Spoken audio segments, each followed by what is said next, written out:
ઉનાળાની શરૂઆત થતાં જ ધ્રાંગધ્રા તેમજ તેની આસપાસના જંગલ અને વગડા વિસ્તારમાંથી સાપ જેવા જીવો શહેરી વિસ્તારોમાં પ્રવેશ કરતા હોવાના બનાવો ફરી એકવાર સામે આવી રહ્યા છે। દર વર્ષની જેમ આ વર્ષે પણ શહેરના રહેણાંક વિસ્તારોમાં સાપ જોવા મળવાની ઘટનાઓ નોંધાઈ રહી છે।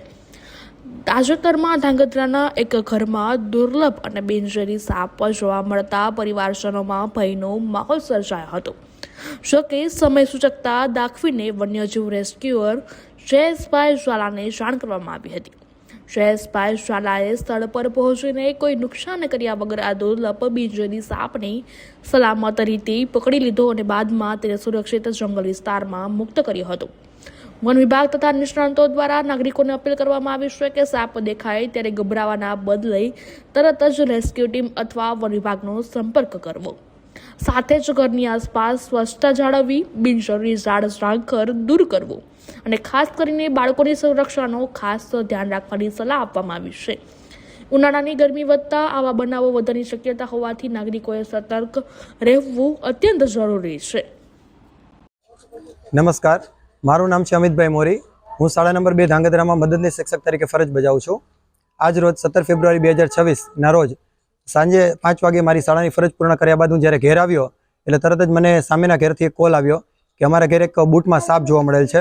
એટલે તરત જ ત્યાં મેં જોઈને જોયું તો બૂટમાં એક સાપ હતો અને આજે મારી બાજુમાં જે છોકરો ઊભો છે બરોબર ત્યારે બૂટ પહેરવા જતો હતો અને એને એના ધ્યાનમાં આવ્યો એટલે તરત જ એના મમ્મીને જાણ કરી અને એના મમ્મીએ મને જાણ કરી અને મેં તરત જ તે જયેશભાઈ ઝાલા જે અત્યારે બસ સ્ટેન્ડ પાછળ અમે રહીએ છીએ અને જયેશભાઈ ઝાલાને ફોન કરીને જાણ કરી તો તરત જ 5 જ મિનિટમાં એ રેસ્ક્યુ કરવા માટે આવી ગયા અને એમને આવીને તરત જ રેસ્ક્યુ કરી લીધું। જયેશભાઈ ઝાલા અને એમની ટીમ છેલ્લા લગભગ 15 વર્ષથી આવી રીતના સરીસૃપ પ્રાણીઓ નીકળે તો એને તરત જ રેસ્ક્યુ કરીને એને પ્રાકૃતિક વાતાવરણમાં મુક્ત કરી દે છે અને એને બચાવી લે છે।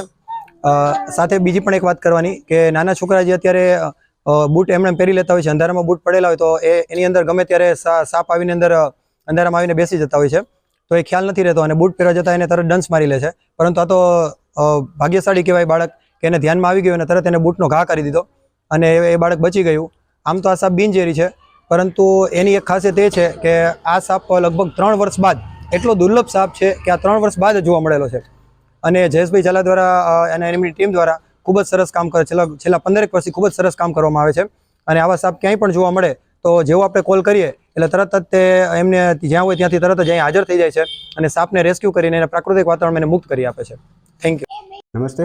ઘુડખર અભયારણ્ય વન્યજીવ ધ્રાંગધ્રાથી જાહેર જનતાને અપીલ કરવામાં આવે છે કે હવે ઉનાળાની સિઝન થોડી ઘણી ચાલુ થઈ હોય તો સાપો આજુબાજુમાં નીકળવાના પ્રશ્નો રહેશે તો આ માટે ખૂબ જ સાવચેતી જરૂર। આજની જ કિસ્સાની વાત કરીએ તો ધ્રાંગધ્રાના શહેરી વિસ્તારમાં એક બાળકના શૂઝમાં એક સાપ હતો। આ તો બાળક અનાયાસે એમનું ધ્યાન પડી ગયું અને સર્પને અને બાળકને કોઈ જાનહાનિ નથી થઈ।